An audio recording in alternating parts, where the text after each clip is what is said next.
Bonjour à tous. Donc on va voir ensemble le nouveau chapitre dans la continuité de la communication humorale qu'on a vu en chapitre 1. Eh bien, on va donc parler de la régulation hormonale. Donc la communication au sein de l'organisme est assurée par des hormones. Donc les hormones sont sécrétées dans le sang par des glandes endocrines. Voilà le vocabulaire. Donc le mot hormone, c'est donc le nom des molécules qui circulent dans le sang, et les glandes endocrines, ce sont le nom des glandes qui fabriquent justement ces hormones. Il y en a donc plusieurs dans le corps.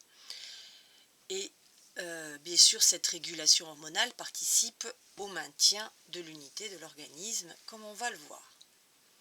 Alors on va regarder d'abord la régulation de l'équilibre hydro-minéral. Donc hydro, c'est tout simplement l'eau et aussi les éléments minéraux. Dans le premièrement que vous voyez là, on va s'intéresser à la pression osmotique du milieu intérieur, qu'on a vu déjà donc au chapitre 1 pour le vocabulaire. Et là, on va s'intéresser à ce qu'on appelle le complexe hypothalamo-hypophysaire. Alors, c'est un mot qui est peut-être un petit peu compliqué, mais c'est tout simplement le nom des deux parties. Alors, vous avez ici le cerveau, alors c'est pas exactement le même que vous avez dans votre cours, je l'ai changé parce qu'il était un petit peu plus précis. Donc l'hypothalamus, vous voyez, c'est une zone de système nerveux qui se trouve donc pratiquement derrière vos yeux, et elle est reliée à une toute petite glande qu'on appelle l'hypophyse, qui est agrandie ici à droite et qui comprend donc deux lobes. On a donc l'anté-hypophyse et le post-hypophyse. Et en fin de compte, elles sont, vous voyez, là, les vaisseaux sanguins relient les cellules nerveuses de l'hypothalamus. Donc elles vont donner des ordres qui vont être transmis par le sang à la partie antérieure de l'hypophyse, qui elle-même va sécréter d'autres hormones. Voilà un petit peu la liaison. Alors, n'hésitez pas, comme c'est marqué ici dans mon cours, d'aller voir sur Internet le système endocrinien qui dure 1 minute 40, l'hypophyse à peu près 36 secondes. Donc, jetez un coup d'œil pour qu'en 3D, vous puissiez voir bien l'anatomie. Alors, on va reprendre ce que veut dire hypothalamus, hypophyse et hormones. Donc, l'hypothalamus, une de ses fonctions, bien sûr, est de réaliser les liaisons entre le système nerveux, qui est un peu le grand chef, et le système endocrinien, qui donc obéit. Et le sous-chef, entre guillemets, c'est l'hypophyse. Donc l'hypophyse, lui, il est régulé par ces fameuses neurohormones. Alors, pourquoi on a mis neuro en face? Parce que comme vous le voyez dans ce schéma, ici, ce sont des cellules nerveuses qui font le lien et qui fabriquent, alors on ne dit pas des hormones, puisque du coup, ce n'est pas un organe endocrinien, l'hypothalamus, c'est carrément une zone tissulaire qui se trouve dans le cerveau. Donc on ne peut pas dire hormone, donc du coup on a trouvé un autre mot et on dit neurohormone. Et on vous dit là donc que l'hypophyse est divisée en deux lobes, l'anté donc qui fabrique ses propres hormones et le post-hypophyse qui lui ne fait que stocker les hormones de l'hypothalamus. Ensuite on a la définition du mot hormone. Donc c'est une molécule sécrétée dans le sang par une glande endocrine. Voilà, alors elle est généralement à 80% une protéine et de temps en temps ce sont des hormones lipidiques. Mais là on verra que des hormones protéiques. La régulation de la diurèse, on le verra en pluri dans pas longtemps, avec donc tous les problèmes d'émission d'urine, etc. Donc la diurèse, on en a déjà parlé à la fin du chapitre 1. C'est donc la sécrétion d'urine dans son ensemble pendant 24 heures. Et on va maintenant aborder l'hormone importante qui va réguler le va-et-vient de l'eau entre le sang et l'urine. Donc elle s'appelle ADH, du mot anglais, antidiurétique hormone. C'est une hormone donc synthétisée par l'hypothalamus et libérée donc et stockée dans l'hypophyse postérieure, et elle a un rôle donc, comme c'est marqué ici, antidiurétique, c'est-à-dire qu'elle l'empêche de perdre l'eau tout simplement hein, donc elle empêche que vous vous déshydratiez. Et elle provoque donc, comme c'est marqué ici, une réabsorption de l'eau. Alors, on verra dans la plurie que le rein est constitué de néphrons. Alors c'est pour ça que je vous ai mis le petit mot ici en italique. Les néphrons, ce sont donc des toutes petites zones dans le rein, et on le verra en plurie, qui vont régler justement les va-et-vient de l'eau et des éléments minéraux d'ailleurs, et empêcher une déshydratation. Donc ça, on le verra en plurie. Vous avez un petit film aussi. Alors si vous tapez appareil unitaire, et je crois qu'il y en a un autre, mais bon, si vous tapez néphron ou appareil urinaire, ça vous permettra de le voir en 3D. C'est des toutes petites vidéos très très courtes. Je vous conseille donc d'aller les voir.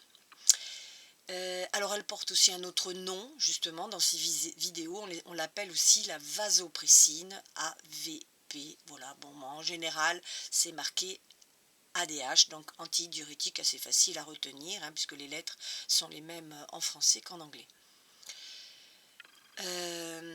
Alors, comment ça fonctionne? Je vous ai mis donc un grand schéma, avec au milieu, donc, on part du milieu du schéma avec un contenu du milieu intérieur impeccable. Donc tout va bien, vous avez une bonne concentration, autant d'eau, d'éléments minéraux. Bon, et puis, à gauche, qu'est-ce qui se passe? Vous avez une forte transpiration, il fait très très chaud, vous avez fait du sport, ou alors vous avez mangé trop de sel, des produits salés, des plats cuisinés trop salés. Donc, qu'est-ce qui va se passer? Le sang contient peu d'eau. Parce que qu'est-ce qui se passe dans ce cas-là? Vous avez l'eau qui va partir du sang, hein, pour aller dans les cellules. Donc du coup, votre sang va perdre un peu d'eau. Alors l'hypothalamus, bien sûr, que vous voyez à l'intérieur du cerveau, va être donc au courant, tout simplement, parce qu'il est, comment dire, irrigué par le sang, et donc va être au courant qu'il y a un problème. Alors, il envoie un ordre, l'hypothalamus fabrique le fameux ADH, et le ADH va donc transiter par l'hypophyse, et l'hypophyse va donc donner l'ordre aux reins, qui sont ici symbolisés ici, de réabsorber, bien sûr, l'eau. Donc, le rein, grâce à ses néphrons, on verra un petit peu plus tard, va donc empêcher l'eau de partir dans les urines, donc vous allez moins uriner, bien sûr. Par contre, l'urine va être un peu foncée, va être un peu concentrée. Bon, ben voilà, c'est comme ça. Et du coup, on va revenir, en espérant, à la normale, si ce n'est qu'un petit moment d'égarement au niveau de votre corps. Maintenant, de l'autre côté, c'est le contraire. Vous avez trop bu, trop d'eau, donc vous avez bu plus de 2 litres. À ce moment-là, le sang va donc être rempli d'eau, beaucoup trop d'eau, donc avec une forte tension, donc au niveau de la pression, au niveau de l'eau, tout simplement. Et donc du coup, l'hypothalamus étant irrigué par le sang, va se rendre compte qu'il y a quelque chose qui ne va pas, va réduire la quantité d'ADH. Du coup, le rein va réabsorber un petit peu plus d'eau, et la quantité d'urine va donc augmenter, tout simplement. Et on revient au contenu d'eau normal du milieu intérieur. Alors, je vous ai mis un petit résumé ici. Quand le volume d'eau du milieu intérieur augmente, la pression osmotique baisse. Et quand le volume d'eau du milieu intérieur baisse, la pression osmotique augmente. Vous l'avez là, hein. Regardez, pression augmente, là, ici, pression osmotique baisse. Alors, l'hypothalamus, donc je vous l'ai dit, hein, mais je l'ai marqué dans le cours, l'hypothalamus est donc informé d'un problème grâce à la pression osmotique, et il répond soit en augmentant son hormone, soit en la diminuant, hein, en augmentant à gauche et en diminuant à droite. Alors, ce n'est pas la seule hormone, on a une autre hormone qui s'appelle l'aldostérone. Elle règle aussi le milieu intérieur, mais cette fois-ci, pas du tout avec l'eau, elle va donner des ordres au niveau de l'entrée ou de la sortie du sodium.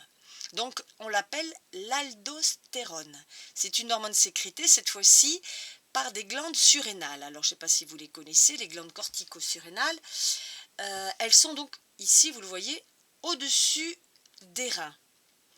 Et donc cette hormone, comme vous voyez la flèche ici, va donc agir en même temps que l'ADH qui arrive de l'hypophyse.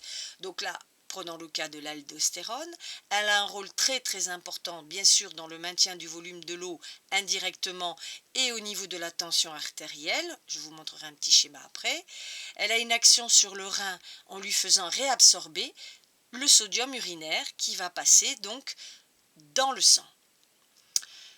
Alors, comme l'eau suit passivement, indirectement, l'eau allant toujours grâce à la loi de l'osmose du moins concentré vers le plus concentré, et bien quand le sodium va aller dans le sang, il va donc augmenter la concentration ionique du sang. Du coup, l'eau qui était dans l'urine va se transvaser dans le sang et va donc augmenter le volume de l'eau dans le sang, et quand vous savez qu'un volume augmente, les petites artères et autres vont donc augmenter et la pression, bien sûr, artérielle va augmenter aussi. C'est-à-dire que c'est comme quand vous ouvrez un robinet et que l'eau coule à flot dans les tuyaux, ben c'est un petit peu ce qui se passe là.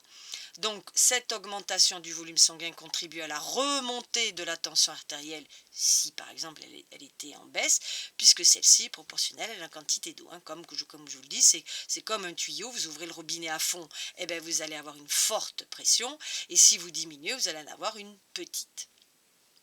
Alors je vous ai remis des petites questions ici, enfin ne dites pas des questions, des exemples. Si l'organisme par exemple perd beaucoup de sodium de façon excessive, donc un gros vomissement, des diarrhées, vous avez transpiré, donc la surrénale va fabriquer beaucoup d'aldostérone pour compenser les pertes en sodium. Les urines vont donc être beaucoup plus concentrées et bien sûr moins chargées en sodium. A l'inverse, si vous avez un apport de sel important, par exemple dans une alimentation, à ce moment-là, l'aldostérone va se retrouver ici en petite quantité, mais vous allez toujours avoir un risque d'hypertension parce que l'eau va toujours de l'urine vers le sang dans les deux cas. Donc si la tension artérielle baisse, les surrénales activent bien sûr la fabrication d'aldostérone qui fera augmenter le volume sanguin parce qu'indirectement l'eau va rentrer avec le sodium. Alors, c'est peut-être un petit peu compliqué, donc vous réécoutez mes explications, mais dans YouTube, vous avez une petite vidéo sur l'insuffisance rénale, où si on parlait des reins, d'une minute 23, ou rétention d'eau, 1 minute 25. Donc, essayez de les trouver. Et alors, si vous avez le courage, vous en avez une de 12 minutes 11, qui est très très bien, qui résume les deux, l'ADH et l'aldostérone. Il faut prendre son temps, mais franchement, c'est un très très bon résumé de ce que je viens de vous dire. Voilà.